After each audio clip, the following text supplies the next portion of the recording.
regular programming to bring you a message from Her Majesty's government. Please stand by and await further information. This is not a drill. They have arrived.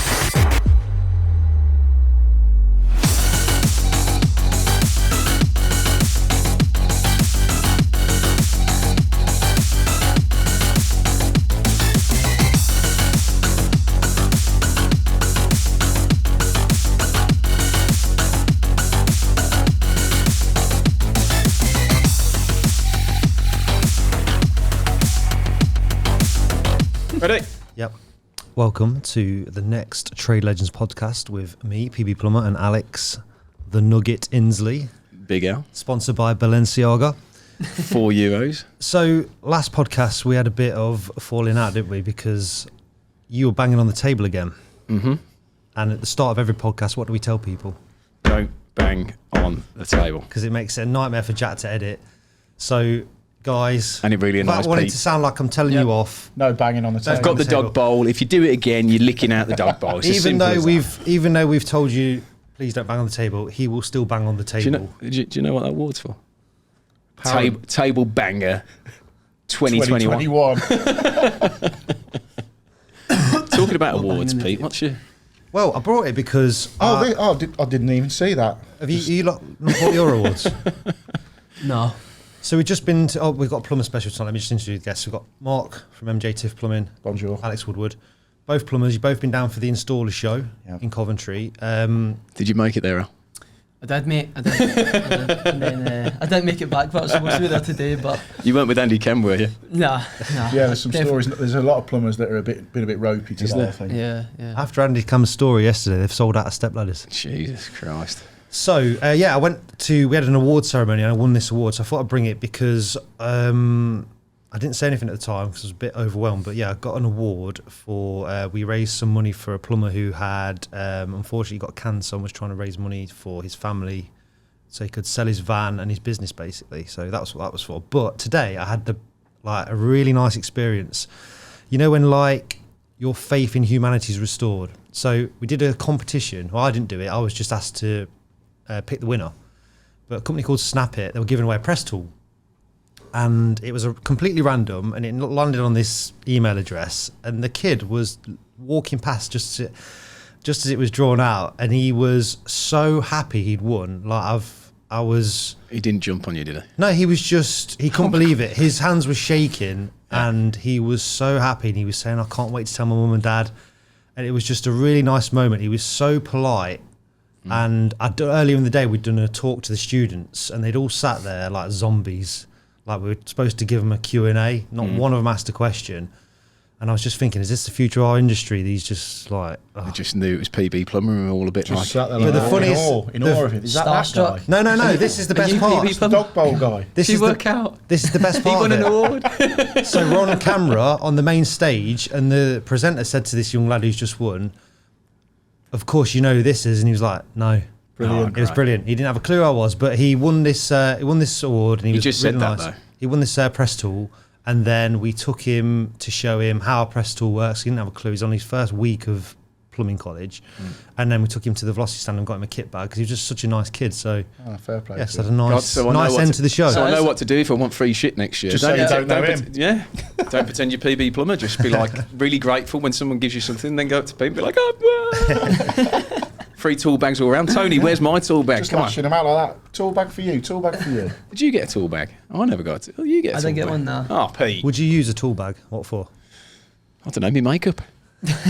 Hair and beauty products. Creams, Pete, creams. Fluffing himself up. So he's not got a tool bag because he can afford Balenciaga t-shirts. This is a €4 job. This is from Crete. €4. Literally, my sister had one of these tops from Crete before, Yeah. a Gucci one. And when she washed it, it said Hoochie.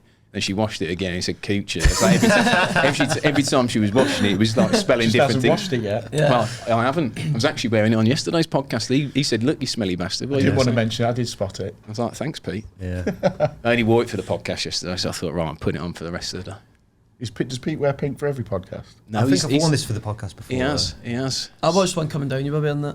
I was wearing this at the show and I didn't have time to change because I was stuck in traffic. Oh, here we go. Again. It's part kettle black. Anyway, moving on from mine and your washing habits. So congratulations on winning your award. Thank you. It's nice to see some done, of the mate. stuff that you do get recognised rather than people bashing you and giving you loads of shit on the internet. Yeah, mate, well done. That was good. So well done on that. I mean, you guys have been at Installer as well. Yeah. You know, good to be back. We asked this question last night, didn't we? Good to be back at shows. I know you were at the tool fair. I did the tool fair last week. This one better? Yeah. Yeah. I think tool fair, just coming out the back of COVID, I don't think people were sure how it was going to go and this, that and the other. And obviously the tool people, I don't know what it cost them. It cost them a few quid to have a stand there. Well, Alex will tell you how much. I was going to say, yeah. I can't actually divulge my rates because It's $8,000. because I get Weren't- better you weren't- rates. No, the hardest thing, the most expensive thing was setting that new stand up. I'll be perfectly honest with you. It literally was like getting kicked in the. I reckon, in the nudges. depending on from over the years, what I've spoke to people, I think if you've got a very small, if you've got like a new idea or something, it's going to be $2 or $3 grand. And little booze in the corner. Yeah, so something like $2 or $3 grand, and then if you're one of the big ones, it's like 20k. In A big booth. yeah, he's a very big booth. I'm sorry, I've Massive heard. booth. But the installer show is a lot more expensive, Yeah. which is hence why we've never done it. Well, the way they do it is if they get every time you go in, they scan you, don't they? And then the footfall is what they use to sell it. We can guarantee you between this many and this many people on your stand over the 3 days, so it's this much money. And if it's not a busy as show, obviously it's going to be cheaper. Yeah. That warehouse store must have cost a fortune because that was the first thing you saw when you came in. Yeah. Just tools everywhere. So would they price it on as you walk through the door? Would they go because they're at No, the I front? think what it is you get like the floor map, and you basically Can you pick? you can pick, and then 9 times out of 10 I'll always go by a competitor because I really want to piss on their chips. Look what we've got. No, well I like to be like really smug from the He's other that side. guy, isn't he? Yeah. He's that guy at the show. well, I just well annoying. no, because the thing is, it's also another thing when you've got your competitor there is you know that they always badmouth you. I never I drill it into everybody like never badmouth a competitor ever, because there's always somebody that likes that product, likes that brand, likes just that company. piss on the chips. But if I'm stood there, they can't badmouth me because I just, how you doing? You know, wave I'm over here. And then it also does them in the head when our stand's always busy because it is always busy. See, that's the money. That's what it was. Yeah, that's what it is, isn't it? So it's a bit of psychological warfare, but I competitor-wise, but that's normally what happens is you pick where you want to go with your stand. But somebody like Vera or Nipex that have like a big stand, even Milwaukee, because that's like a big aluminium sort of stanchion stand, something like that to actually get it made. Like the Vera big one, money, you're going to isn't be it? looking 30,000-40,000 just for the stand. Then to set it up and take down. Yeah. Like we had a brand new stand which you saw at the show. That was £8,000 to set that up and to take it down. That's So weird. when you get obviously don't allow students or certain members of the public to come in, then you're sort of a bit like, well, hold on a minute, it's costing me this much. Look at this fucking lot we've paid for. Just get everybody in. Yeah. Regardless. But I think like student day today, and it's like they walk past and they're just looking for free pens and stickers and stuff. So I spoke to someone today. I can't remember what stand it was. I went, how are you? Because I went Tuesday, and then today I just stuck my head in just to catch up on a couple of bits before coming here. And I said to one guy, "Have you found it?" He went, "Today they just the students, the young lads and girls are coming up. What can we get for free? Pens, rubbers, PB plumber stickers. They just what they were. Oh, we'll leave those. Go here." But yeah, they just seem to be on the take. Yeah. Fair play to them, but that's what it's for, isn't it? When you're a student, It's all down Yeah, here. exactly. that's what you're looking for from a trade. So you want some freebies, don't you? So you obviously went to both. Yeah. But I mean, do you think because Installer is primarily just specifically aimed at plumbers, that obviously you're getting, you prefer? I know obviously you're a plumber, but when you go to another show, you might still be like, well, actually, the amount of stuff here, even though it doesn't relate to me sometimes, actually it's a better show. Is it? Do you think that Installer has hit the right note then compared to some of these others because they've just pigeonholed into? I think into they the plumbing market side? it well as well. I think that they get it out there, and it's especially that seems to have been the first big show back, if you like. Tool Fair, yes, Tool Fair's a big-ish show. It's not as big as it has been, but that Installer show today, over the last few days, it just seemed dead positive. They've been bang on with the social media.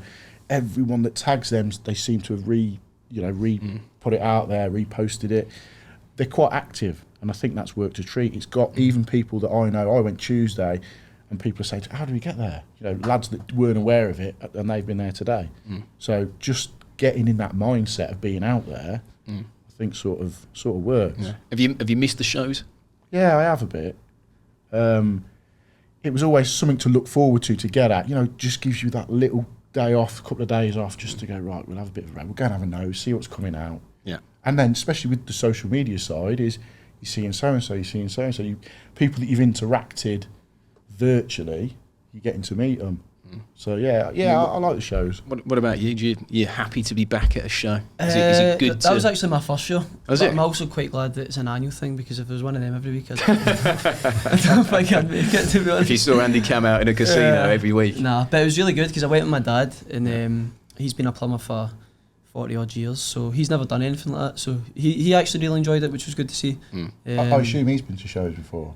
I don't know if he has. I don't think so. Right. He's been taken to Germany before by some of the merchants and stuff like that. Like he is good at what he does. But that was his first show, he proper enjoyed it. Ended up buying an analyzer and loads of tools, and that spent a fortune. So fair play to him. You do when you're in there, though, don't you? Yeah, get sucked in there. Yeah. He got me an headlock last week. Made me get one of his bags. It's all kicked off though on Instagram today. How come? Because I won't mention the brand name, but someone was selling something at a show price. Yeah. That was actually 1 pence dearer than what you can buy it for at Screwfix. Yeah, I know. 1 pence. Nippex or Vera? I'm not saying, but I know where you're at. I think if you go into a show, you want a good deal, you want a discount. Yeah. So, some suppliers like myself will probably think, well, actually, I don't want to piss off distributors. We always do a show price, so if you come to the show, you're generally getting something that's You've got to do a show price, because guys obviously they want to have a look around and see new stuff, but they want to buy stuff. They want to come away with a new drill or a new kit, hopefully a new kit bag. Yeah, They've got to get rid of some of that. A PB plumber kit bag. They've got to get rid of some of that COVID cash they've got as well. That's got to go. Yeah. If the Inland Revenue's watching this, I ain't got a clue what you're on about, mate. HMRC. I know ABC. HMRC. You don't know about those. But yeah, that's one of the things. Like your dad's obviously bought a load of gear, and he's gonna have that feeling of I've got some. I tried to get him to buy one of the Velocity bags, Yeah. even if it was your bag, but because I've got Vito stuff in that, and he's too old school. He's like, why would you spend that in a bag? Like he would happily carry a bucket. Do you know what I mean? It's a lot of money for a bag, and if you're not. If you use it every day, then you see the benefit. You do. It does pay for itself 100%. The only issue is if like some of the older generation, they're not used to paying that for a bag. They just think they see the bag as like, I just lob everything in. But I think younger generation, if you're actually starting using a bag now, and you'll use one for the whole year, like you'll see the benefit of like keeping your tools like in a good condition. I remember being an apprentice, and the guy I learned off had you'd probably be the same, just a big leather. Remember the big leather tool bag, just with the two handles, just bung everything in it, close it up like that, like a doctor's bag. Yeah, and it's just fucking hanging out the side, pipe benders. You can't find anything. It's a bit more organised, a bit more organisation, a bit like sticking a racket that's in the your Vito effect. Like everything's got a place and everything's vertical, so you can see it's all organised. But when I was an apprentice, Kev, he had a metal Stanley, just a toolbox with a plastic tray in it, and that's all he ever used. Which you obviously can stand on them and sit on them, but they're heavy. It is each to their own, but see when you see people take pictures of all the tools that they fit in the bag, it is quite impressive, because you could literally fill this table with tools and they fit in the bag. And it's is that why you got into plumbing then, due to your dad? So I actually went to university for 2 weeks. Yeah, it was terrible. What did you study? It was international marketing at Glasgow Caledonian University, and it's funny because I was there for 2 weeks, and I basically just their intake now is going to drop. Yeah, next year. it was so bad because I didn't really like school. Don't go. I messed about school quite a lot. So when I did do the 6 years part and got my hires. So when I got into uni, I was like, oh, brilliant! Like all that school stuff, that's out the way. And I remember like week 1, the lady was like, right, you need to buy these textbooks for our exams in December. And I remember going home thinking, fucking exams and all that, just don't want to do it. So I said to my dad, in 4 years, I'd rather be a gas safe engineer as opposed to having that degree. So I was the same. So I did my A-levels, and like when you do GCSEs, they sort of, you're made to do it, and you're made to revise, and there's all these things going on. A-levels, they kind of leave it to you a bit. Yeah. And I didn't do any revision for my A-levels. And then I took a year out, and I was going to go to university, but I thought if I go to university and they're not forced, you just do it yourself. They don't force you to anything. You can turn it to a lecture or you don't. And I just thought I'm not gonna be motivated enough to do it. I didn't like school. Being a lifeguard, mate. So once I started earning money, Once I started earning money, that was it. I wanted to, and that's when I got my Yeah. apprenticeships. I never went to uni, but Apprenticeships are difficult though, because I worked with my dad. People think, oh, there's benefits to it, but he paid me buttons, like literally buttons. Yeah. 'cause you he's can't do overtime when you work for family. well, no. So what we were doing is we were working like 12-hour days, and I was getting £100 a week. Yeah. But I couldn't really argue because I was living in his house. Do you know what I mean? So Yeah. and he was feeding me and everything else. But at the time, my mates were they were all at university, so they were doing waiter jobs and things like that. So they were getting loads of tips. So they were going out Wednesdays and Thursdays, and I was trying to keep up with them. But £100 doesn't get you far on a night out. Do you know what I mean? So Yeah. it was only until third year where I actually started making a bit more money that you could start doing things. Do you know what I mean? But I bet some of those that have actually gone to uni don't actually make as much money as probably what you do now, do they? Well, I don't know if HMRC are taught. Not you I as don't- well, jeez. I make nothing. Everyone in the comments now tagging in. I don't God, make any shit, I money. need to do my tax returns. Nah, I don't make any money. But charity. Just break even, we break even. Yeah, you can go on our business website. It's charityplumbing.co.uk. Any donations are welcome. Yeah, we just do this for the fun of it. So, I mean, in terms of like you getting started then, Yeah. obviously went to uni, didn't like uni. Well, you can call it going to uni Yeah. because you still applied and you went. Didn't like it, decided to go into plumbing. Yep. How did that then sort of progress? You're fully qualified now?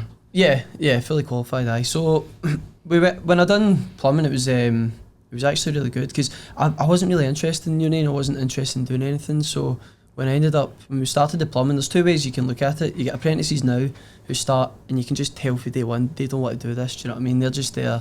They're looking at what time work finishes. They're just treating it as a job. And then you get the other side of things where you get totally invested in it. You spend your time revising, buying tools. You're just totally invested in it. So I kind of went down that path. So it was quite funny because people on my Instagram from like when I was like 21, 22 years old, my mates would post pictures in the pub and that, and I was putting up pictures of pipe clips and shit. Do you know what I mean? Like, I look like a total virgin on the internet. To be Pipe honest. porn. Yeah. He likes a bit of that. But yeah, no, I just get totally invested in it. And when you do that, I'm quite lucky as well because there's guys that were in my college class that they were on a building site for the entire apprenticeship.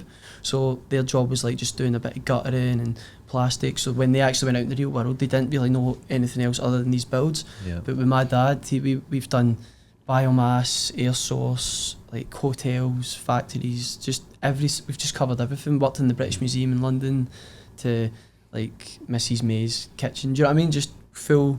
So I've had a really good Is that apprenticeship. Teresa May's kitchen? What's that? Did you say Mrs. May's kitchen? I'm not allowed to talk about my clients.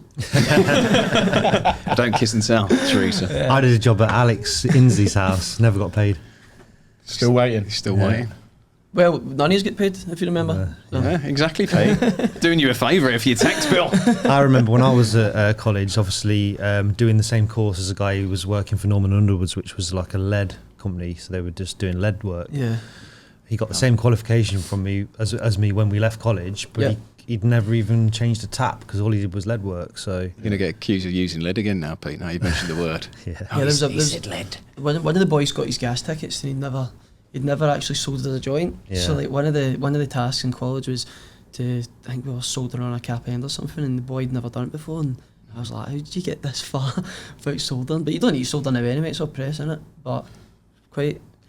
Did you see him there? Did you see him? You've not ventured into the world of pressure. First go at press fitting was at was it Tuesday? Yeah, I went to the Lawton stand and your man there had the press gun there Yeah.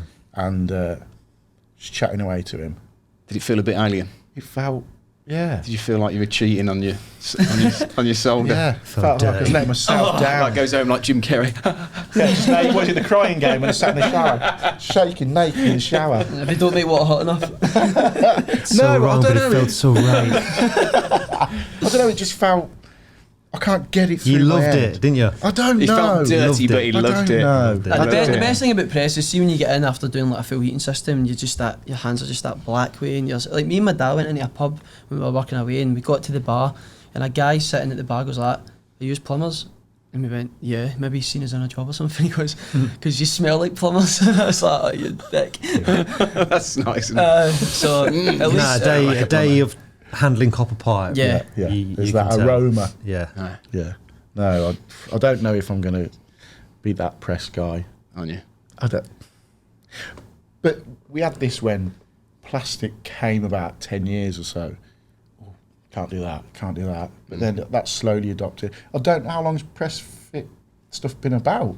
Ages to think it's been more commercial. See if you do, wormed its way you're into forced to domestic. do it if you do it commercial. We do a lot of commercial work, and you can't work in a school or a hospital. It has to be pressed. They're not allowed. It gets rid of the hot works Yeah. permits and stuff. But they reckon it's gonna become even more popular, and they're gonna ban hot works in most places. Yeah. So. The last time I sold a joint was in 2019. We were working in Notre Dame. So in other words, you ain't got a bloody choice, mate.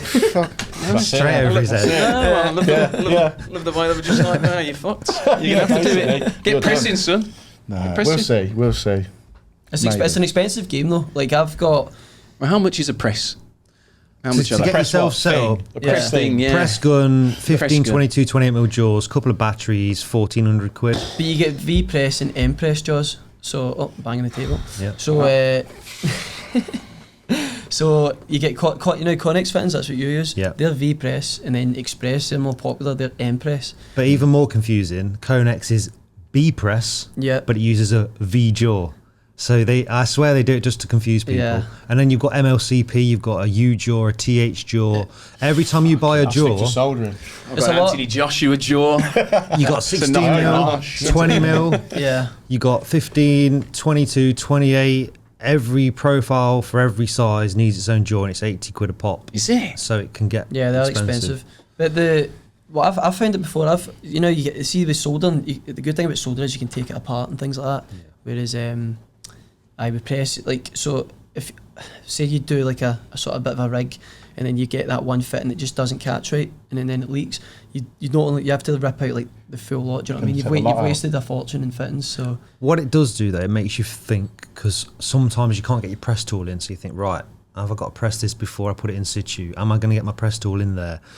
Can I get away with bending that because the fittings are so expensive? And it does make you think a bit. And then when you get used to it, then it becomes second nature. Right? if it's going to be if it's going to be economical, you need to get good terms with your merchant. So what got me into press was the Connex rep for Glasgow.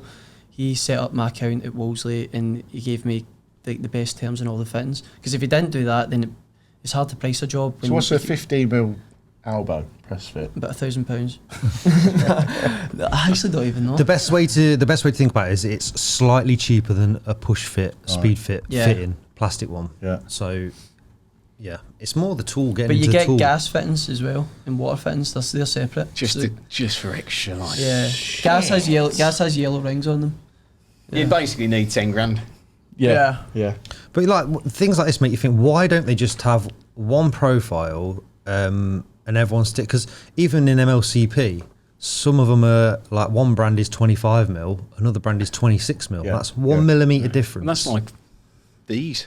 Why is that a lightning cable and not a USB type C? Yeah. It's just pisses me off. Just as a tip though, I had a Connex fitting that I crimped, and it was weeping, and I crimped it again, it was weeping, crimped it again, and what I done was I changed the V jaw to the M jaw and done it, and then it stops. So sometimes that gets you at home. So you can, if it's crimping up and you've got a weep, you can shift them jaws round a little bit. You can crimp it at a different angle, sort of thing, Right. and try and catch it. But sometimes when it does go, or there's a problem with the rubber, it is the most frustrating thing ever. Isn't it? Yeah, the thing with there's rules to pressing that you have to stick to for the warranty. But like I shouldn't say this, but You I change don't. your rubber- you change I your bend the rubbers. rules. I shouldn't say I'm the this rule because maker. He's just a nutter, isn't he? Don't care. He's living if on the edge you- with his dog ball. If you're using a 15mm press fitting and you have an issue with it, and it's because you've done something wrong, you're not going to contact the person who made that fitting and claim against them to come and change a 15mm elbow. You're just going to rip it out and do it.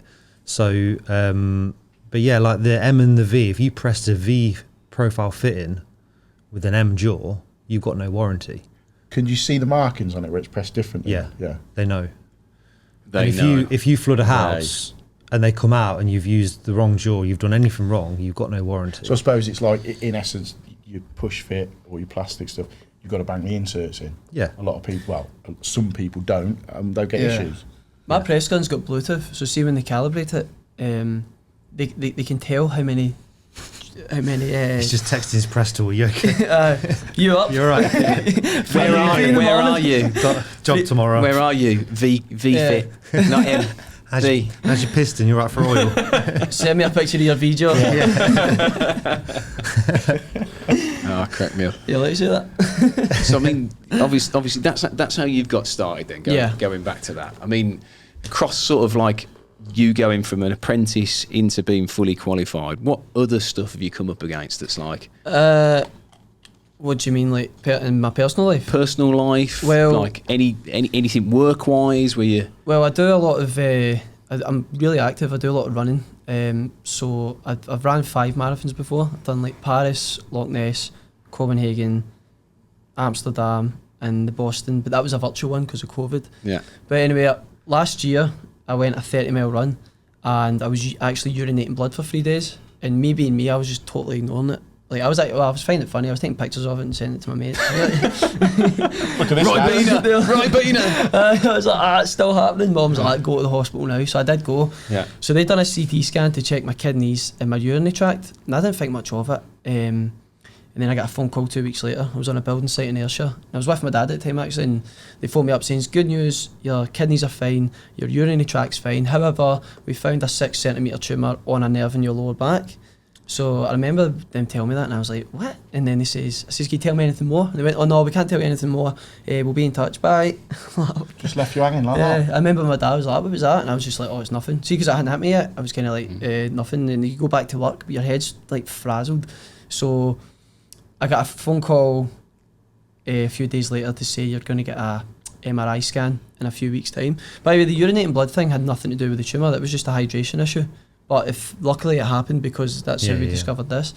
So we done an MRI scan, and then they says, right, we'll be in touch with the results. So this had been about 4 or 5 weeks from them being told I had the tumour to 5 weeks later to getting the phone call saying. So I was waiting for this phone call. I was waiting for the result, and I was on a job in Hamilton or whatever, and the phone goes, and it was like unknown number, so I knew it was a doctor, so I was like brace myself, here we go, answered the phone. I'd been bigging myself up for ages for this result, and the guy at Monklands Hospital was like, "Listen, we're really sorry, we don't know how to say this, but we actually don't know what this is. All the doctors here have looked at it, so we're going to refer you to the Royal Infirmary, the bone and soft tissue specialists." So I was like, "Gee." But I told everybody that day that I was getting the result, so everyone was like, "Oh, so how did they go, what happened?" And I'm like, they don't know. And then it kind of scares you when they don't, like, you've got medical professionals going, "What's this?" So I had to then tell everybody, so it went for 5 weeks, and then 3 weeks later I was in the Royal Infirmary. They didn't want to waste any time, they just put me straight in for a CT biopsy. So what that was is I had to go in, lie down on the table, and they put a needle through my muscle underneath my spine. So but it wasn't like a video, so for them to see what they were doing, they put the needle, move it 10 mil, and then I was back in the CT machine, picture, back out, look at the picture, right, move it a wee bit to the left, back in, picture. It was like pure. But the guy that was doing it, who had this like sort of, no apprentice, but like a trainee doctor type of thing, and he was like, "Do you mind if he does this today?" And I was like, "Well, yeah, but..." How good is he at darts? That's what you should have said. But anyway, so he puts the needle in and he turns it to I go in the machine and I come out, and the doctor goes, "Yeah, just a wee bit to the right," and I go back and he puts it to the right, and I'm like, "Ugh," and then puts me back in the machine, puts me back out, and the doctor goes, no, not left, right," and I'm like, "What the fuck do you mean not left?" It's just like waving this needle a bit in my back. So anyway, after that happened, that was kind of uncomfortable. But see, doctors lie to you. They'll be like, "This will not be fine, it won't hurt." But they sat me down before this, and they were like, "This is going to be excruciating." I'm like, "Brilliant." So after that, they says, "Right, we'll tell you if you've got cancer or not in 10 days. So I was like, okay. So I remember after that, I went to work the next day. I wasn't really there. You know that way when you're working, you know, if you had one bad day in our industry, you can blow someone's house up, or you've got to be on the ball all the time. I know that sounds a bit dramatic, but you do need to be on the ball all the time. So I was working in houses and I wasn't really thinking what I was doing. My head was elsewhere, because people were trying to book me in for work, and I didn't know if in 1 month's time if I was going to be doing chemo, if I was even going to be working. So it's hard, and you work for yourself, so whatever you do, you have to earn. If you don't work, you don't earn, essentially. So it was quite difficult in that sense. So I just went to Turkey because I didn't want to go to work for 10 days not knowing what was happening. So I went to Turkey, and when I came back from Turkey, I got a phone call as I was going back to the airport to say, great news, it's not cancer. Which that would have been murder, see if I got that phone call and says it was cancer. Because there's nothing worse than the flight back home for a holiday. So there'd be nothing worse for a flight back home for a holiday with cancer. That'd be real piss. Yeah. So I came back for that and I thought, brilliant news, not cancer. I was buzzing. I thought that's the end of it, not a trouble. But the doctor says you need to come in and see us. So I went in. I thought it was going to be like some sort of like outpatient, like just that's it. See you later. No trouble. But he says it's too big to leave. So if it grows any, you might get loss of function because it's on a nerve. So that nerve controls my right leg. So if it grows any, it's either going to crash into my spine or damage that nerve. So he says we need to operate to remove it. I says, what does that involve? He says, well, we have to open you up from the front and the back, remove your stomach muscles, your bowels, just all this messy stuff. He says there's 3 people in the country that can do it. They've already come up with a plan. It's an 8-hour procedure or something like that. And they can't just scoop it off the nerve. They have to just cut the nerve in 2 places, pull the whole tumour out and just tie both ends of the nerve. So when I wake up, I was like, so what's the best case scenario after that surgery? He says, well, you won't be able to use like your right leg essentially. And me being a runner and a plumber, like your right leg is heavily... Kind of need that, don't yeah, we? pretty essential. So I says, well, I don't want to do this because 1, you can't see it, 2, I can't feel it. The only reason I know it's there is because they've told me. So I was like, there's no way I'm going to do it. I just want to take my chances with it and just leave it. So they were like, we don't recommend that, but obviously it's my call. So every 6 months I have to get an MRI scan where they check if it's grown or not. If it grows, then I just have to let them go ahead. If it doesn't, then we'll leave it because there's a good chance it's been there forever. Do you know what I mean? So the last 2 scans we've had, it hasn't grown, which is pretty good. But in that period of time, so see, I think it was like 8 or 9 weeks from being told I had a tumour to being told it wasn't cancerous. I think that was about an 8-9 week period.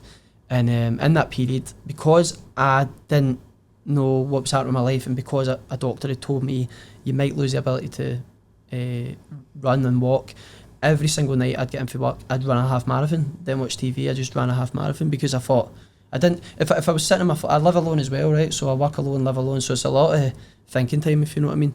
So if I get in for work and I wasn't busy, I'm sitting in the sofa, I'm just thinking about the situation. It was getting me in a bit of a rut. Was all this during COVID as well? Yeah. So nothing was open. Mentally, that's quite... Yeah. Well, actually, I was going through a breakup at the time as well. So I was like going through a breakup. It was like those dark, cold winter nights. Do you think that was like the breakup was partly caused to your reaction to getting told that you might have cancer? No, the breakup, it was actually a pure messy situation. I'd rather not talk about the breakup scenario. Alex always asks the hard-hitting questions. Do you know what I mean? Like stuff like that, especially during COVID. Yeah. Like obviously when I was asking that question. The breakup was self-inflicted, but I was like more... Well, I didn't even know. You don't realise though, things going on like that, like I'm here listening to that and I would be myself. Yeah. And things like that, if you're not, what they say, you're writing yourself. If you're not writing yourself, then little things become big things. But this is like on social where people put on there, if you're not all right, like... reach out and send a message because stuff like that. I mean, even I struggled during COVID. Like the last lockdown seemed to go on forever. My hair, you know what I'm like for getting my hair done. Literally, like his hair looks shit for months. But everything just felt like it was getting on top of me. People were off with COVID here. There was 4 members of staff in here running the business, busier than ever. Can't get a container. Like, can you drop some of that in there? Yeah. You know, where you get told potentially, you're not going to walk again. I say it was heavy duty because you don't. There's too many things going on at once. So like you see while all this is happening as well, like life doesn't slow down. You still got to earn money and you're still going through a pandemic. But I didn't want to tell anybody about this because I didn't want to scare people or I didn't want people thinking I was a bit of a sick note. Do you know what I mean? You know, you can kind of get tired with that sick person brush. Like but even though that sounds ridiculous now, this is what was going on in my head. And then because I actually like I've been in relationships before where like I wasn't that good and I mistreated people and blah blah blah. So there was about a month's period where I thought all this stuff was happening to me because of like things I'd done. So I was like blaming myself as well. So I ended up like getting on it quite a lot, as in having a drink. Yeah, and all the other silly stuff, and I was doing that for a period of time because that was like the release of it. But what you don't realise is even though when you're doing stuff like that, it makes you feel better temporary. It doesn't even make you feel better. Escapism, isn't it? It's just, it doesn't even make you feel better, it's just switching off. But then it's a bad trap to get down because it is temporary, and then when you do sober up again, you're in the same position you were, but you're worse. Do you know what I mean? Because that's how you're choosing to do it. Yeah, tired and hungover. Yeah, so I was doing extremes, so I was like running a half marathon every night. I ran from like Bovill Castle to Edinburgh Castle, which is like 50 miles, just because like I just wanted to use my body all the time. Like I took nothing for granted after that. But I do say that like everybody has 2 lives, and the second life starts when you realise you've only got 1 life. Do you know what I mean? So this could have happened to me when I'm 27 now, and this was happening when I was 26. But this could have happened to me when I was 36 or 46, and that could have been the moment when I went. To be fair, if you hadn't have had the blood in your urine, you might not have ever found. But I'm glad it happened now. If anything, it'd be better if it happened when I was 16 instead of 26, and because the sooner it happened, the sooner I got my wake up call that even though working, all these things are great. Like I used to work 7 days a week, and I'd be thinking I was getting on in life. I was like, oh look at all this money I'm making, not making tax man. Look at all this money that I could have made. Yeah, look at all this charity plumbing. What's this money you're all talking about? Yeah, Pete's like, I don't see any. Monopoly champion. No, but yeah. So I thought I was getting on in life doing all this stuff, and then I realised like, hold on a minute, like there's a lot more to this. This world. Has that changed how much you work then now? Like, what's a typical work week for you?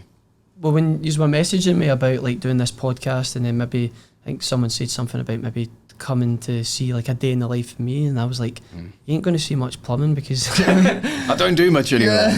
No, but I bought a kayak recently, so in Scotland there's some amazing places for kayaking. So I take the dogs. I've got 2 dogs, Stella and Sky, 2 Sprocker Spaniels. They've got life jackets. Stella as well.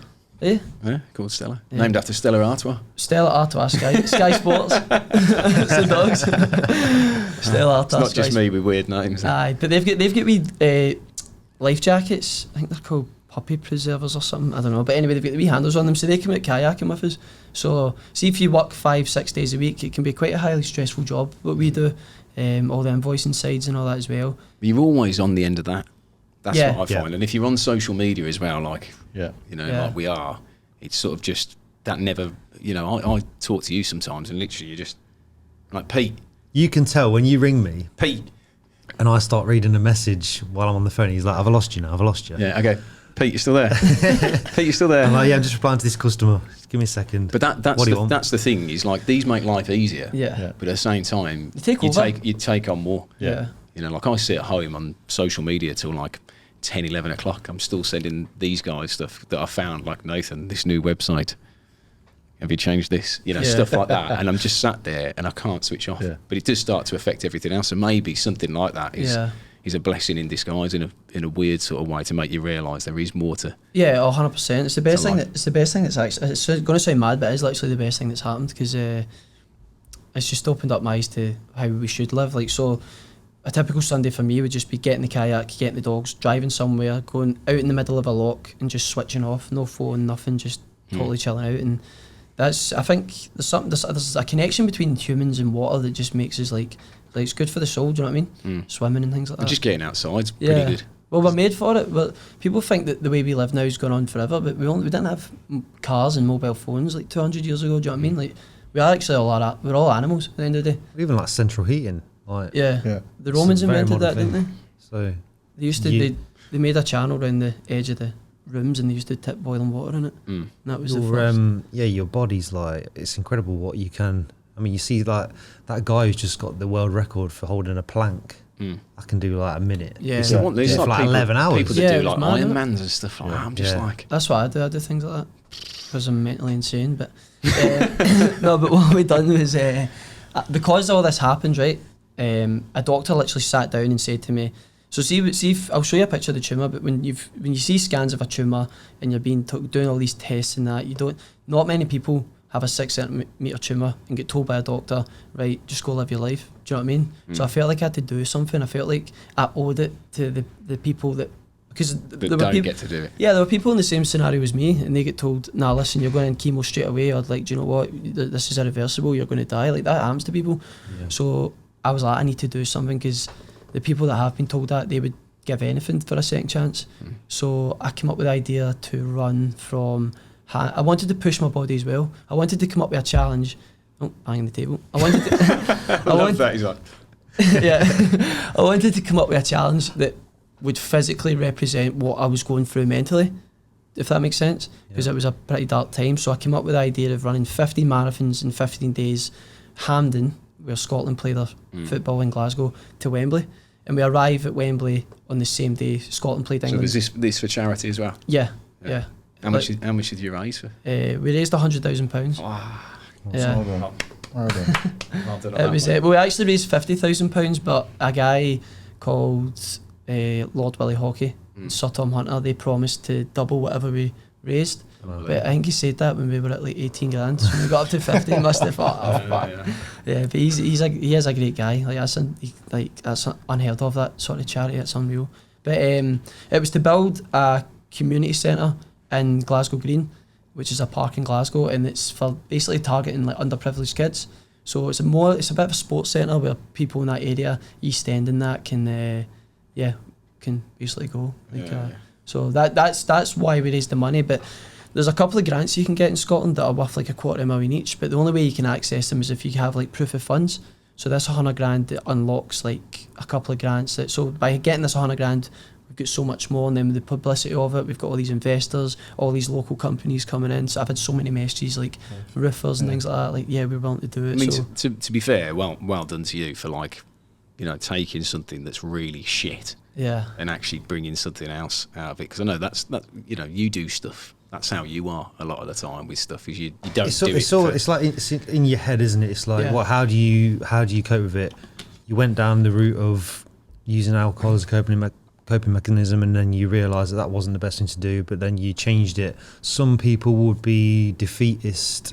Some people would still be drinking themselves silly now. You're obviously very strong up there. And that's a credit to you. There's one thing that resonates with me, and it's true, and it was only until I heard this it turned a corner for me. So like, if you would get in a plane without knowing who the pilot is, and you would get in a boat without not knowing who the captain is, and you'd get in a bus or a train not knowing who's behind the wheel, because there's things in life that you just can't control. The only thing that we are in control of is our own self and our own mind. So the only thing we can control is how we react to things, how we adapt to scenarios. If someone doesn't like you or something doesn't go your way, that's out of your control. Don't let that get to you. And then once you realise that what you can control and what you can't control, as soon as you realise that you're in control of yourself, everything external can't harm you, because you're in control yourself. It's a better motivational speech than Adam Dunlap. I thought nobody's topping that when he was on the other week. I just wanted to touch about, because we had I think considered spooky exchange of messages one day. Yeah.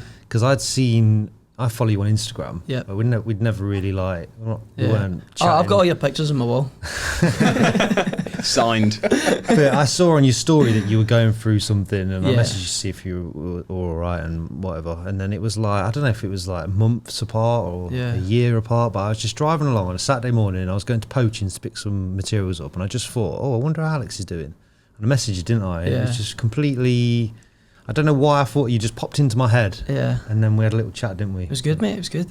See, when things were a bit shitty at the time, as staff, people always say reach out and talk to people, but I make a joke about everything. So like, I actually struggle. Like, I couldn't even sit down with my family and pure open up. There's just something within me that just doesn't have that mechanism. Some families are like that though, aren't they? I think that's a very male thing, because I'm exactly the same. I don't like, even my mates, like I would take like, I would get a right good drink and then it'd be in a kitchen somewhere, and I'd be like, pure, that's when I'd like pure open up a bit, because there's just I just have a mechanism in me that just doesn't. Well, guys, you don't talk about feelings at all, do you? No, but that's kind of why I run, like, because running's like a good way of so that's kind of what I was doing, because if I wasn't running, then I was thinking, if that makes sense. And it was during that time, I didn't know what to think, you know what I mean? Did you find when you used to run, would you think over stuff while running, or is it you can switch off? No, when I run, I think of mad things like stopping terrorist attacks and all that, like fighting dragons and shit. I've just got pictures now of Forrest Gump legging it, trying to put this right, that right. Come on, dragons! When I run, I just think, God, this is boring. Nah, I really struggle. I just think, fuck, my knees are really killing me. I get like probably 2 miles up the road. I proper shot myself in the foot, because I was in Seville last week for the Celtic game, because I'm a keen football fan, and I got quite a good relationship with some of the radio stations during the run. So they phoned me up to say, we want you to tell us what's it like in Seville, how are all the Celtic fans, send us some pictures, we'll get you live on the show. And I was like, yeah, that's great. So they phoned me, and I was absolutely steaming, mate. It's great out here, no, and the beer's good. The person at the radio station is called Jo, who like I'm good friends with, and she was like, right, okay, you'll be on at like 7, so just make sure you're not too drunk by then. At this point it was like 2 p.m. and I was already like 4 pints in, so I was like, that's fine. But when I was on it, like, oh, so Alex, congratulations on the run. Just remind all the listeners about it. Have you got a new challenge? What else is happening? And me, I was like, yeah, I think I'll give it a year or two. I'm going to swim the channel. Woke up the next day, mate, right? I woke up the next day with like the worst hangover ever, and my phone pure buzzing off, pure good luck with channel swimming. So there's nothing worse than a hangover. There's nothing worse with the fear, and there's nothing worse like shooting yourself in the foot. So we got channel swim. Yeah, I'll definitely do it, but it's mind over matter, innit? We're all like, oh, we'll leave the channel swim to you. Yeah. With the channel swim, you get halfway in, you've got to go that way or that way. Yeah. You can't just go, fuck it, You'll get I'm done. halfway and you'll be Yeah. like, yeah, shit. Well, there is Yeah. there's obviously there's some rules. So you have to go with a support boat, but to get that support boat, you need to get a captain. So all this needs hired. So it's like to do it, it costs like £4,000. Is it? Yeah, it doesn't. I reckon we raise that on Trade Legends. It's not just putting a pair of shorts on and jumping. I mean, I'm off the There's cali, a man, he'll look after Bit you. of Vaseline Yeah, on your sure, it's budgie a lot of smugglers. Vaseline. Yeah. but you're not. If you touch the boat at any time, you're disqualified. Type Is of thing. it? Yeah. So What happens if the boat touches you? that's true, mate. That is You know, you actually got your true. head down and it just touches your feet or something like Well, that. I don't think Love it's. tap. I'd be fuming. You're out, The done, boat- get him out. The captain gets you disgraced. Like, £4 grand that was. I'm fuming. No, but aye, so that's something to look forward to. But I need that. I need something quite. I'm doing the Manchester Marathon next Sunday, Yeah. and then I think I'm going to do the Dubai Half Ironman in March. So I was going to go to Tenerife for a couple of months. See, this is the decisions I'm making now since this tumor's happened. Like, so last year was like the worst winter ever, and then I says this year I'm going. 2020 was hell. Did I say 2020? 2020. Yeah, Just for added 2020 was hell. So I was like, 2021 is going to be like my year. I need to make it. Right. So that's why I've done that run and things like that. And then I'm thinking maybe if I go away in November, December, and just take some time out, enjoy. See, that's the thing. I don't have a boss, and I don't have a girlfriend. So these are the people in. Same thing, innit? I know, I was about to say, No, I've but- got a boss. no, but these and are- she's my girlfriend. Yeah, but you need those people in your life to sort of keep you grounded and stop you doing Yeah. stupid things. So you don't have doing that. If you don't have people like that in your life, you just end up everything you do. I is a think good idea. that's good. That's something good to come out of like Yeah. a shit situation. So Yeah. for anybody listening, it's sort of like to show that even when you're having a real crap time, Yeah. actually you can take. There's something good always hope, isn't there? There's always something you can do. You just got to you've got to realise it. Which when you're in a dark place, when you've had bad news, it can be hard to get there. But Yeah, everyone's in control of their own mind. So if you're feeling down, if you're in a bad place, just know that you are in control of yourself. So it's up to you to make the difference. Do you know what I mean? Everyone you can tell it to whoever you want, but when it comes down to it, it's in you to do it. You know what I mean? And like people say at the time, if you are going through something and you probably think you're alone, Yeah. you're not, because there's so many people in the world that will have gone through exactly the same thing or something very similar. So if you do get the strength to talk to someone about it or reach out to someone about it, you'll feel a lot better when you find out that you're not on your own. Rhino Trade Insurance sponsors Trade Legends, the best insurance for insuring your van and your tools. Keep them safe, and you know what they say, don't be a fool, insure your tool. I'm going to bring it back to you actually, Mark, now. I, 'Cause I don't run. Do you? I would have said with a body like that, you're a seasoned athlete, mate. Powerlifter? Out of all the things you could have said, you're powerlifter, mate. I'll take that. However, I do cycle. So, or did. Oh yeah, you've just been to the. Just been to the Pyrenees. Yeah. Was there the weekend just gone. I Yeah. did Oh, I see saw it. that. I saw In that. your in your short bib. Short bib. In your short bib, I saw Yeah, you. yeah. No, so pre-COVID, I Yeah. used to cycle a lot. I've done coast to coast, Wales in a day. So what we need to do is get a joint challenge with both of you guys. Yeah. Something Yeah. really radical. We could do Yeah, like a relay triathlon, so I'll do the running bit. Yeah. You You can do the cycle. swim and then- Yeah. No, you swim. You're a lifeguard, you know. Yeah, yeah. No, he can save you when you get halfway. He has the support boat. He's in the support boat. Yeah, You could do cycling. a giant. Could do a giant one, couldn't you? Yeah. The Trade Legends challenge. When I was fit, I say that the last 18 months work-wise, because it's gone so busy, Yeah, And something has to give, doesn't it? yeah, and so that happened, and I was cycling a lot at the time, probably doing 250 mile a week on my bike. You know, I live quite local to here. You know what the roads are like, through Knoll, through. Just watch out for Warwick. dickheads on Teslas. Oh, is that his Tesla? Yeah. Is it? I can't even Run hear you him off the coming. road. Yeah, coming. So I used to cycle a lot, and then, as you say, something gave. The work was just racking up, and as we all know, being self-employed, when that COVID hit, you weren't turning anything down because you didn't know which way it was going to go. So you're just lumping everything you had, not turning anything away. And the cycling gave. I think I put on 1.5 stone, maybe 2 stone in the last 18 months. I feel your pain. I'll get married in 3 weeks as well. Sorry, babe. Oh, just get some ratchet straps. Get a cummerbund. That's it. But no, I wanted to come back to you because we found out, obviously, when we put these beers on and we had the lovely Joe Yes. Reynolds from Church Farm Brewery, that you actually used to milk. Is it milk I cows? did used to milk the cows. I used to do Not as a job, as a hobby. That's what I used to do in the spare time. Is he in there milking them cows again? Tell him to off. He's only like supposed to this. deliver the milk, not milk it. So you delivered milk when Church Farm was a... yeah, straight out of school, 16. I didn't do uni. I didn't do A level. I did none of that. I literally finished school, 16. Did you definitely? Were you one of those that? Because I had mates that were just like, I'm never I'm getting done. to, yeah. That's it. I'm out. And they never went to college. They never went to yeah, uni. yeah. Did you actually milk cows? Not physically. No, I He's like that. delivered the Yeah, milk. I'm So, sorry, yeah, yeah. He's like, what?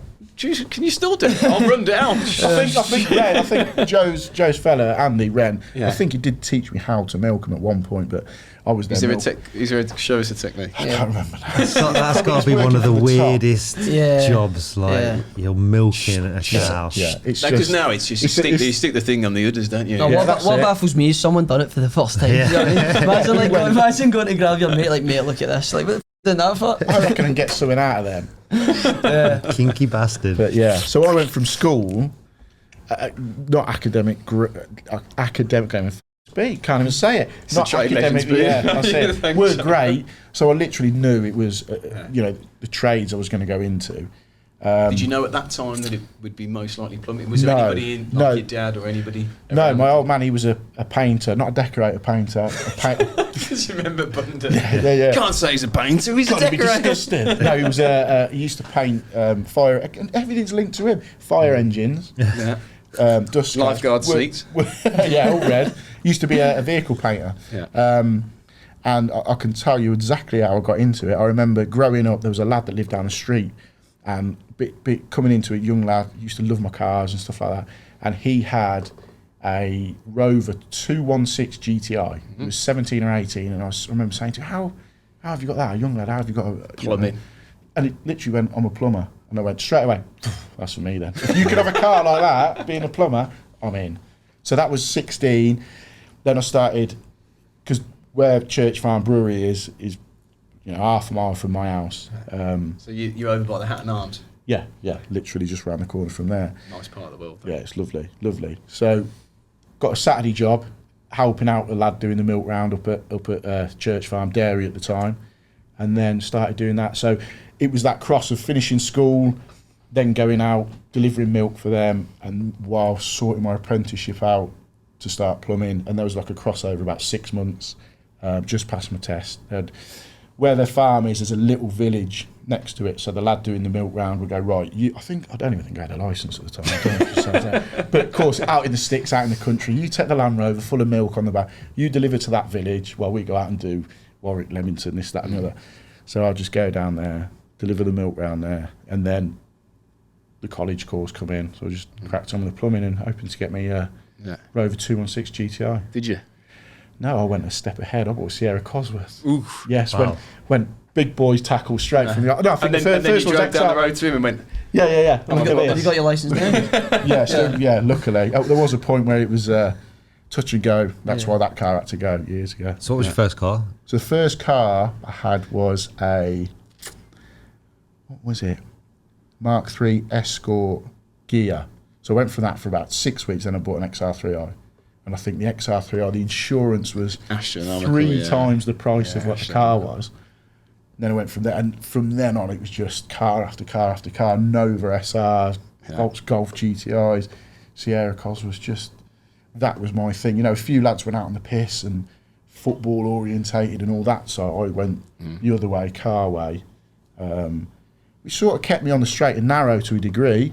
You know, I weren't spending my money on beer and this, that and the other. It was just all about... It's expensive hobby, that, isn't it, the cars? Oh, it is. It's proper expensive. I've got a 1974 Volkswagen Late Bay Transporter, which is good. But I bought it I went up north, bought it, brought it back down. The next day I get a phone call, you've got a tumor. So I think it's cursed. You still got it? Yeah.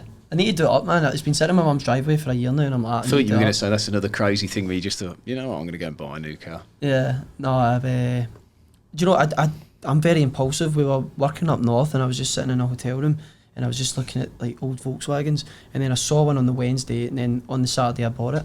You're like that though with certain things, aren't you?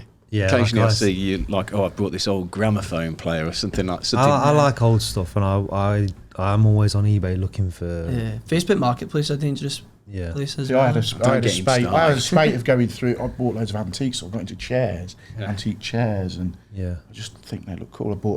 Whether it links back, I bought a milking stool. I can see where we go.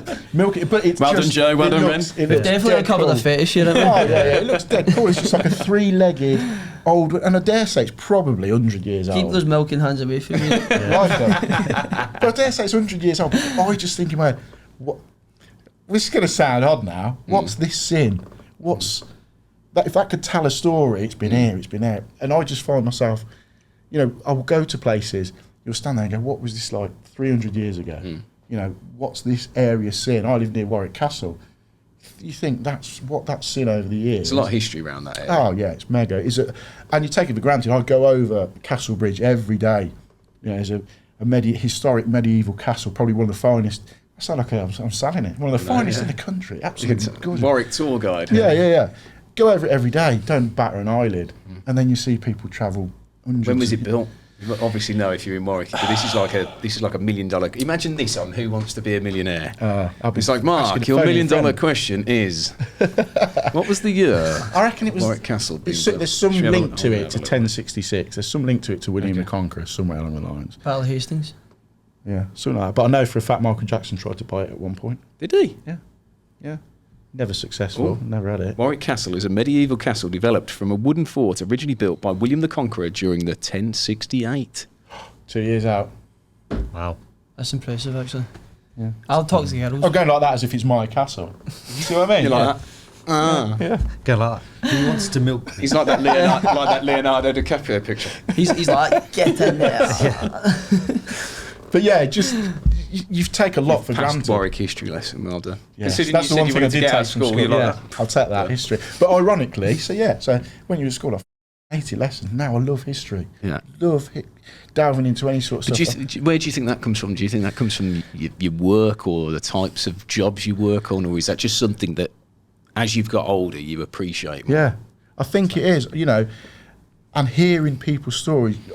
I lost my old man to cancer nearly 20 years ago, and I just wish now I could sit for an hour. Because when he passed away, I was early 20s, and there's so many stories that my aunties have passed to me. Oh, your dad did this, your dad did, and I wish at the time I was just about going out doing what I wanted to do, typical young early 20. I wish I'd sat down with him and tell me about what you was like when you was a kid. Tell me. What was your first job? And they're the things you can't get back. So now I just love listening to stories. Yeah, I'll go and find the old boy in the middle corner of a pub, sat there. Tell me something. Tell me about stuff. I'm just dead interested in stuff like that. Yeah, I like a bit of history. Yeah. Do you think that sort of impacted your work in any sense, all that type of stuff? Yeah, I won't move to press fit. I'm just stuck in there. 1066. He's still there. I look at that guy. He's still there. Yeah. I mean, I understand that thing about press fit because it's the same in here with certain things when your business is evolving, like social media. Like I'm lucky that sort of I caught onto that before a lot of other brands. But if you don't sort of catch onto it, sometimes you get left behind. But I know what it's like when you're so used to doing something a certain way. Yeah, you need to get pressing. You will get left behind. Right, I'm just going to ask you a completely random question. Would you buy a house if you knew someone had died in it? When I say died, I mean been murdered in it. Probably not. Yeah, why not? Because because we were talking about this at work the He's other like day. that. I've been reborn now, so Yeah. whatever happens. We were talking about this at work the other day, and it was a lady, and she said that she wouldn't. Is this why because- you've got this mystic dog? Can you just explain to everybody what the dog bowl is for? Yesterday I was on the Lawton Tube, so they make copper pipe. I was on their stand, and we had a pipe bending game. People were bending copper pipe. Did they make that while you were there? This is just an end cap off. What is it? 150 mil. It's 6 inch. I think it's 150 mil. 150 mil end cap. So that's an actual fitting that they polished up, Press fit. and they had mints in it. And I'd been looking at it all day. I was on the stand, and I just went up to Robert. He's Robert Lawton. He's one of the brothers that own a company, and I said, "Can you get me one of them bowls? Because I want it on my desk." It's like social media and doing stuff. You just want it on You your... get opportunities. I just think that's cool, and that's a reminder. And who else has got one? If ever he reaches rock bottom, he can go down the scrappers and he's got a tenner there. Weigh that in. I'd definitely No, just that'll be on my get me desk, and that's just like a reminder of something I did. Yeah, but I thought I'd show you. Here's one I made. And is the M for murder? Going back to the. The M, well, it's actually a W. It's for Alex for Wanker of the Year. Congratulations. No, it's mate. Woodward. That's what it is. Woodward? He's like, Could be either for me or you. Milker of the decade. Milkman. You get wanker and milker. Brilliant. There we go. I'll leave it there. so yeah, would you live in a house where somebody had been murdered? I think I would because,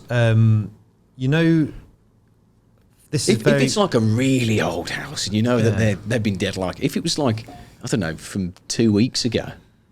Blood You know, up it was- the walls. I just they think. painted over it. It was Yeah. like... I just think there's so much going on. You might think about something for a day, a week. What but happens then if you it's just like forget it. midnight and you're eating your Rice Krispies and you were a creek upstairs, you know? Well, this is her argument was that she would constantly be thinking Yeah. about it, so she couldn't live. But I just think, would you? You just. I wouldn't bother me. I don't think. Would you guys live in a... Oh yeah, 100%.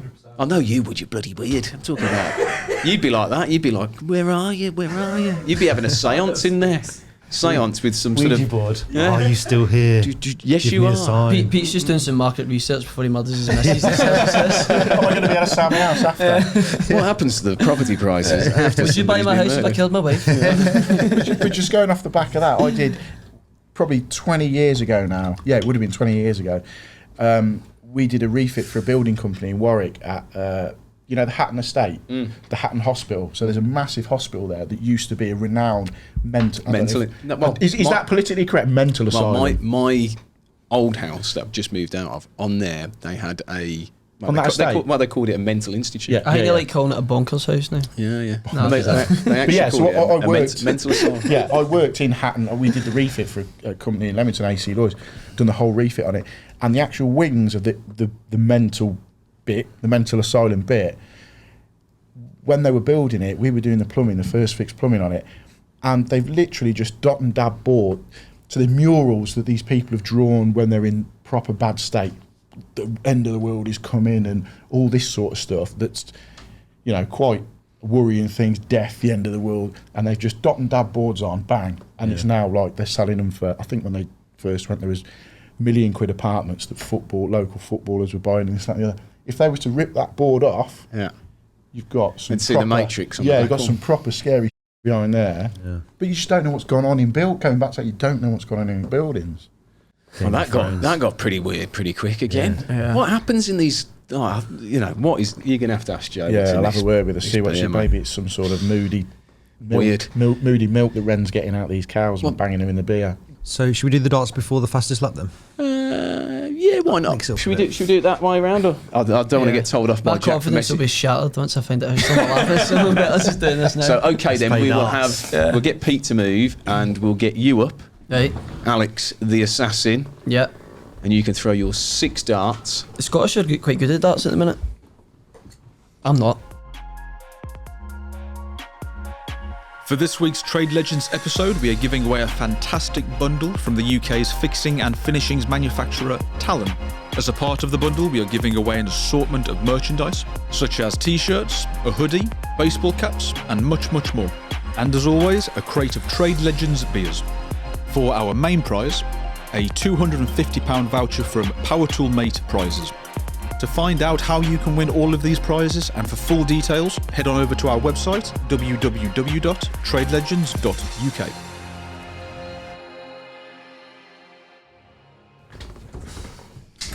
Pete's dropping his flight on the floor. So first up to throw is Alex. It's actually mad when you can hear like real life The again. blonde assassin, we will call him. Peter Booth is trying to stick his flight in the end. Tell me where I've got to stand because I keep standing where the camera was. So wait, have I just got to throw That's a high the score? camera for that. So as long as you Just so the highest score I can get. as good as you can get with the 6 darts. Ooh, Preferably in the board. not in your feet.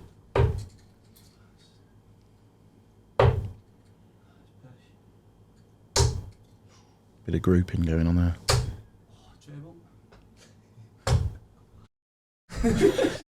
Have it. Have it! Have it! How How much is it?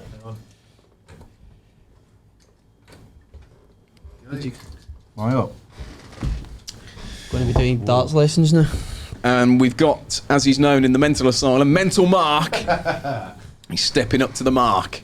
Mental Mark, step up to the mark. He can milk cows, but can he throw darts? the milkman. They call it. He's gonna deliver the milk, The baby. milkman. Oh, he's on the milk run. Man on the run. Shocking. No, he's milking it here. Now, do you want any ones with that?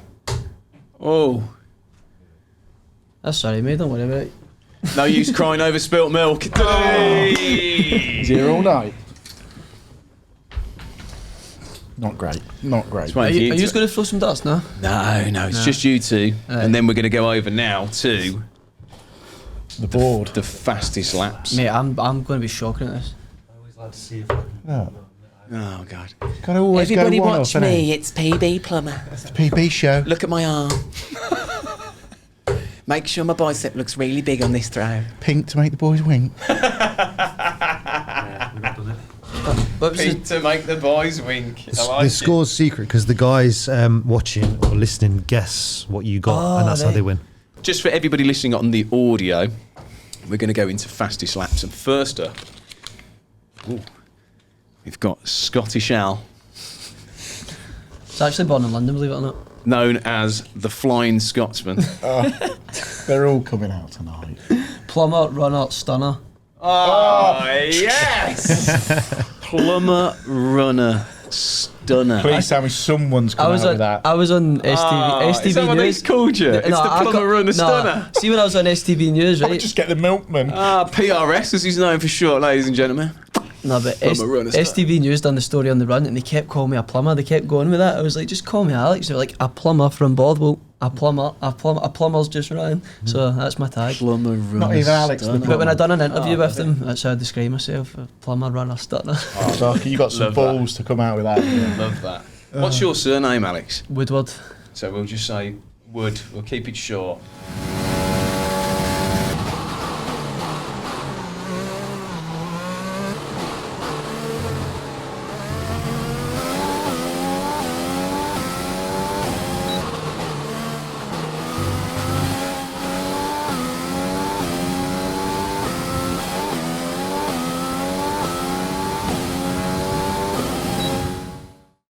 You did your lap in 1-0.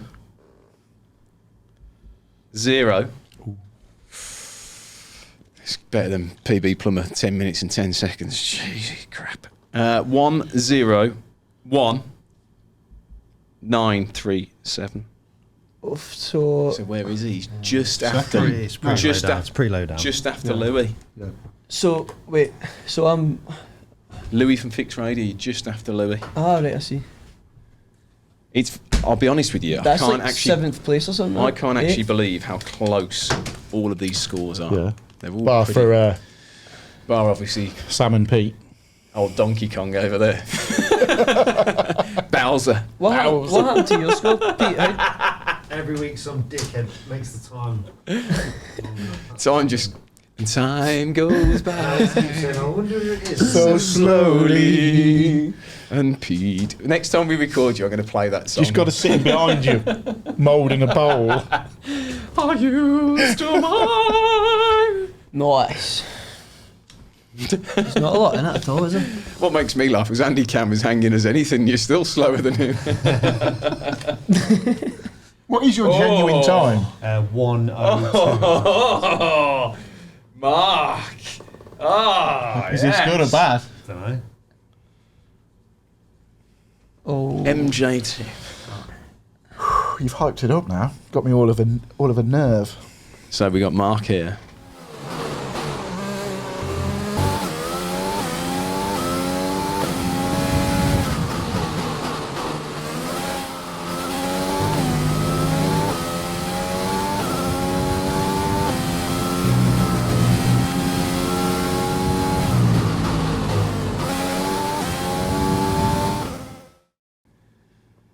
You might be a runner, but you're not a racing driver. Mark. Oh, is this a nod back to my youth? Is this the apprenticeship coming in? You did it in 1, 0. What do you think you did it in? Oh, the suspense. You're hyping it up, so it's probably... Pipe. 8. I'm only joking. 1, 0, 0. Wow. 8, 3, 0. Second bloody place, mate. Only just. It's good going. Fair play, mate. Hey, do you know what I'll I'm take finding that. though? Yeah, in your Do cars. you know what it is? Everybody with no hair is more streamlined and at the top of the leaderboard. Aero, mate. Bit of aero. What is this?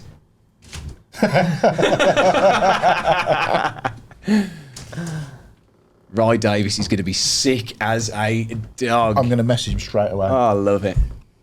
Don't cry, Rye. Sorry, Ryan. Brilliant. I think the Instagram, I DM'd him and asked him.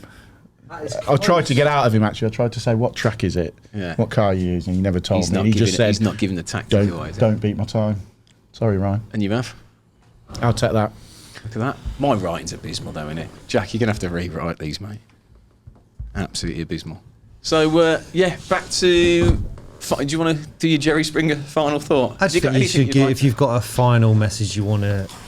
If you want like anything Jerry you want to Springer, say, motivational, plug your YouTube channel, whatever you want to say. Let's Put just it finish down off. there. You do the shameless plug. He does the good speech. And they go, Yeah. Again, not again.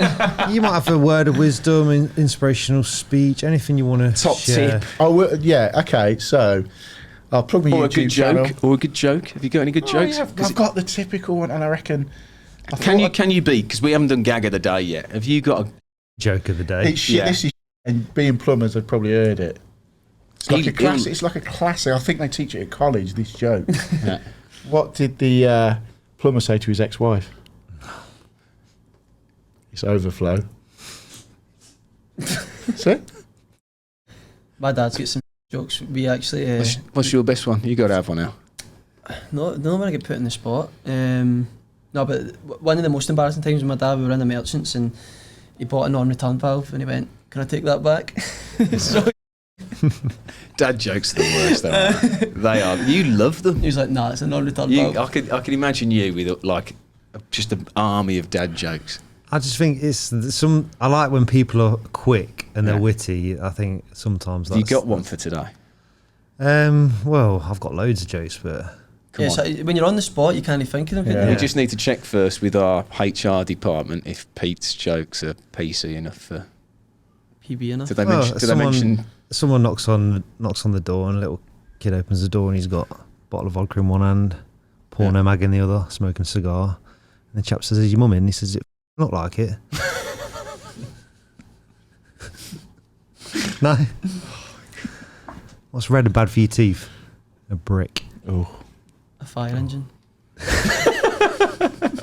You'd be worried if a fire engine was smacking Go you to in me the face. teeth. What's this? Come at me, fire engine. So yeah, anything else? Top tip. I'll Top always. tip. I'll get a lot of, as Pete probably does as well, through the YouTube. Oh, what voice have you got? This, that, and the other. And the first day I started my plumbing apprenticeship, within the first 10 minutes, the guy I did it with said, "I'll give you one bit of advice: look after your knees. Always look after your knees. So, always put pads in your trousers. Look after your knees. If you haven't got, trousers that you can take pads in your knees." Couple of lengths of lagging, cut them up, tape them together. Always look after your knees. That's a good look. It's a strong look. Well, you need to run a stunner. Yeah, it's run a plumber star. If you're going to use it, you're going to have to get it. Yeah, get it right, son. Imagine if you got that in the. Imagine you told a girl and she was like, "Oh yeah, I'm dating Stunner, runner, plumber. And you'd be like, no, it's plumber, runner, stunner. Get it right. Yeah, well, it's easier for her to remember. She just has to look at my massive back tattoo. So what is, have you got it on No. there? I was about to say. Obviously not. Picture of PV as well. Yeah. Just all he has is like a dynamo moment. Like, guys, look, this is all he has. I knew it was happening. Alex has got on his lower back, it says insert a charger here. Yeah. It does. No, what it does is I've actually got a tattoo. I've got a tattoo of a total dart score. I already knew it before we came here. Oh, that's so funny. Plumber, runner, stunner. I love that. Absolutely love that. So yeah, thank you very much for coming. Hang on, let him do his motivational speech. Come on, Oh, give him something Just chopped him to up, end with. Get money, get paid. No, Get laid, get money, get paid, get laid. We don't make any money. We don't make that money. Nah, well, on a serious note, if you're ever going for anything, there is always a way out. Not that way. I'm pretty poor at saying that. Just believe in yourself, and you can conquer anything. Because if I can do it, We've had some anyone good can do it. motivational speeches on air. We need to get these guys like him and Adam Dunlop as like. That's the nice part. You know, if you can encourage someone to do something, if you can impact someone's life in a positive way, that's the nice thing about doing stuff like this. Spreading a message. So, Well, glad that you're all right. Yep. Thank you very much for coming down, and thank you very much to you as well for No problem. your second podcast in 2 weeks, isn't it? Like a podcast slut, I know, yeah. Whoring yourself out to. Podcast whore. Just do whatever. Do whatever. It's just like you podcast. So yeah, thank you as well to yourself. Well done on your award and your dog thank bowl. you very much. Yeah. Matching your outfit. For everybody just at home who's watching on YouTube, can you just hold the dog bowl next to your attire, please, Pete? The dog bowl wasn't the weirdest bit. It's when he came in with that lead on. Still got it outside. Mark's looking at me thinking, can I milk you? So that's episode 6 done. Is it episode 6? Yep. Bang, bang. Bang bang. Runner, plumber, runner, stunner. Plumber, runner, stunner. we're Runner, at- plumber, stunner. And we're out. Thank you guys. Cheers, Jack. Thank you for listening to the Trade Legends podcast. Bloody marvellous. With thanks to our sponsors, Church Farm Brewery, the best beers in town. Also, Power Tool Mate. If you want to get your hands on a really good tool, it's the only place to shop. Lastly, our good friends Fix Radio, the only radio station specifically for the trade in the UK.